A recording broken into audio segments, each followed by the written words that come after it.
Gaming zone, amusement park અને rides આ બધા માટે એસઓપી બનાવવામાં આવેલ છે અને એસઓપી પ્રમાણે જે કોઈને પણ આ કાર્યવાહી કરવાનો હોય અને અરજી કરવાનું રહે છે.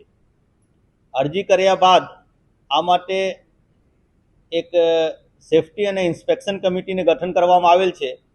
જે કમિટીમાં જુદા જુદા ખાતાઓના અધિકારીઓ છે. આ અરજી ત્યાં મોકલવામાં આવે છે અને આ લોકો બધું પાસાઓને અભ્યાસ કરીને એસઓપી મુજબ જો કાર્યવાહી થતા હોય તો આમાંથી એનઓસી આપે. એનઓસી આપ્યા બાદ સીપી ઓફિસ તરફથી સત્તા જે પાસે જે હશે આ અધિકારી દ્વારા આને મંજૂરી આપવામાં આવશે અને પછી રાઇડ્સ ચાલુ થઈ શકે.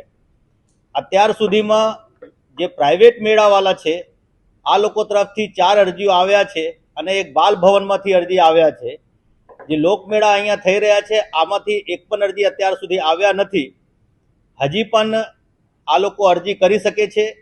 લાયસન્સ બ્રાન્ચ સીપી ઓફિસના જે છે આને અને કંટ્રોલ રૂમ 24 કલાક મારા ચાલુ રહે છે. ગમે તે સમયે આ લોકો આવીને અરજી આપીને જઈ શકે. આ અરજી આવ્યા બાદ આ અરજી ઉપરથી લાયસન્સ બ્રાન્ચ પ્રોસેસ કરીને અને મારા કલેક્ટર સાહેબ સાથે વાત થયા છે. આ ટેકનિકલ કમિટીના જે હેડ છે આ લોકોની ઓફિસ પણ કાલે રજા હોય છતાં પણ આને ખુલ્લું રાખવા માટે જાણ કરવામાં આવેલ છે.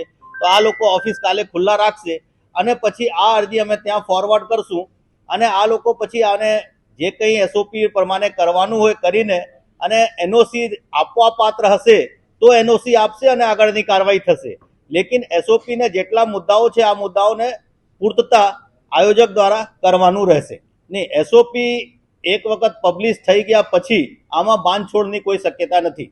આ જો બધું પાસાઓને આ લોકો કાર્યવાહી કરી લીધા હોય, આ લોકોને જો પેપર વર્ક સ્ટ્રોંગ હોય, ગ્રાઉન્ડ ઉપર જે એસઓપી પ્રમાણે કામગીરી કરવાના હતા આ લોકો જો કર્યા હોય તો આ મંજૂરીમાં વધારે સમય નહીં લાગે. લેકિન જો કાર્યવાહી નહીં કર્યા હોય તો આ લોકોને કાર્યવાહી પહેલા પૂરા કરવા પડે તો જ પછી મંજૂરી મળે.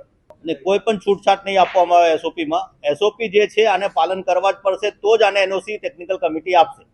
અને જો એનઓસી ટેકનિકલ કમિટી આપે તો જ અમે આને મંજૂરી આપશું કાર્યવાહી કરવા માટે, નહીં તો મંજૂરી આને નહીં મળે ચાલુ કરવા માટે.